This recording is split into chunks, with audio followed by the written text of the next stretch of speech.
Hmeltha la hming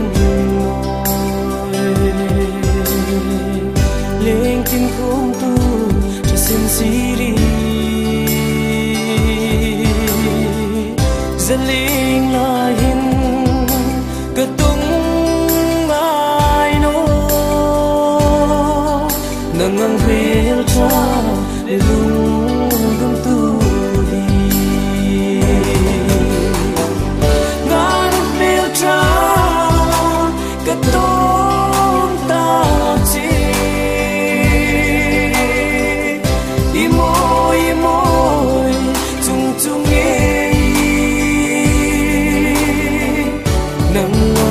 Hmeltha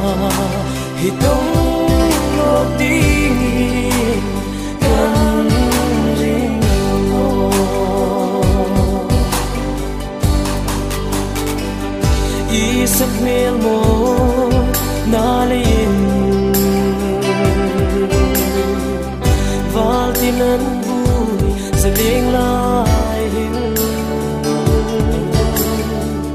ki valung mo cái chi ngốc nô chi ăn chân sắc bên môi lá Hmeltha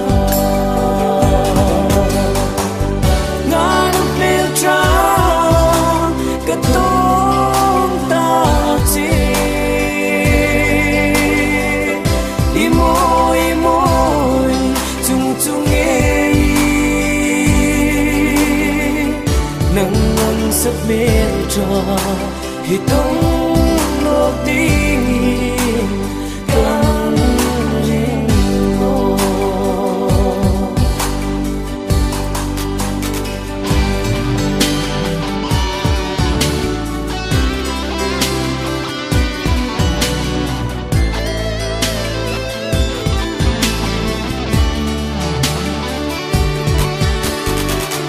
chun khu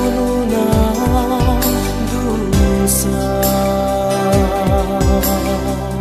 Hmeltha ping le zai bok si nang nang tung no ting in kan ring no ilova mo chung chung nghe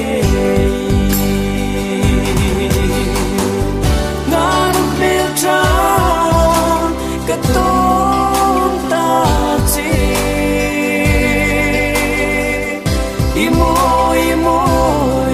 chung chung nghe nắng nắng sắc Hmeltha hi tông lộc tiếng căn ring ngô ngàn Hmeltha cái tôm ta chi môi chung chung nghe nắng nắng sắc Hmeltha hi tông lộc tiếng